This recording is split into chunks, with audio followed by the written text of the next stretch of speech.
Today there's over 4,300 different belief systems in this world, at least that have been reported. Religions in which people say you can know God or get close to God. Well, that's a big number, and I don't know about you, but that'd be tough to whittle down. Andrew Bowen thought that in 2011. He chose one belief system every month. So one month he would be Muslim, another month he'd be Jewish, another month he'd practice the beliefs of the Hindu people. And Andrew believed that religion was kind of like a car.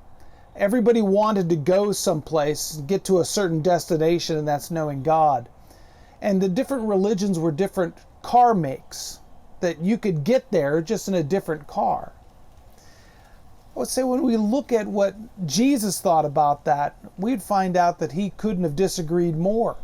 Matter of fact, Jesus makes a statement that is really only a statement a madman would make if he couldn't follow through. In John 14:6, he says, I am the way, the truth, and the life.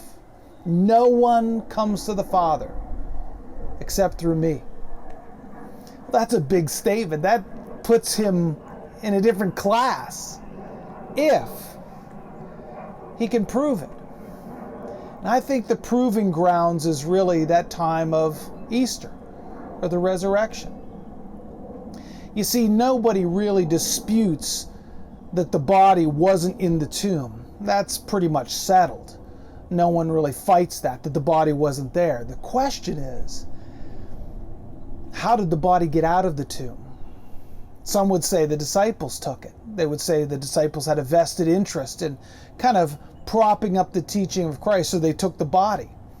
Well, if you look at the evidence, there's no way they could take the body even if they wanted to. Why do I say that?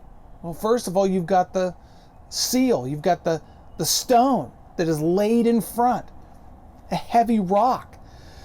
The disciples wouldn't be able to move that easily.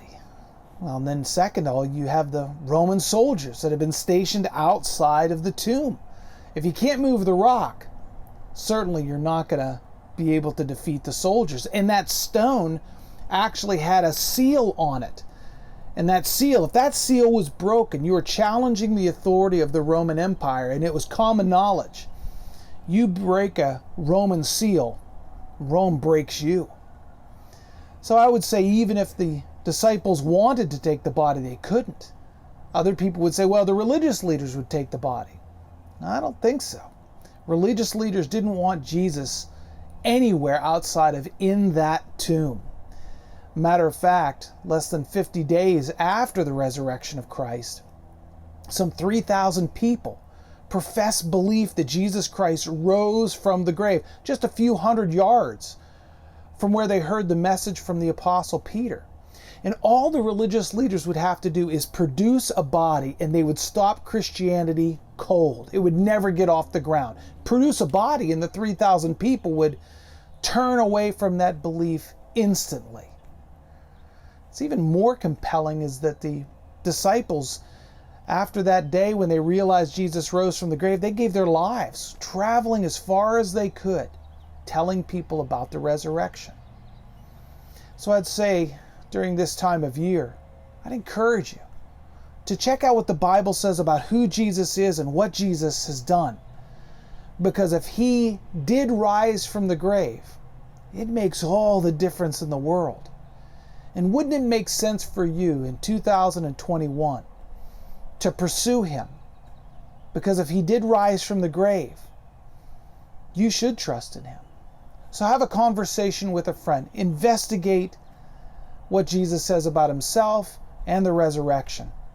Because in a world of over 4,300 different beliefs, different religions, you don't want to get this wrong.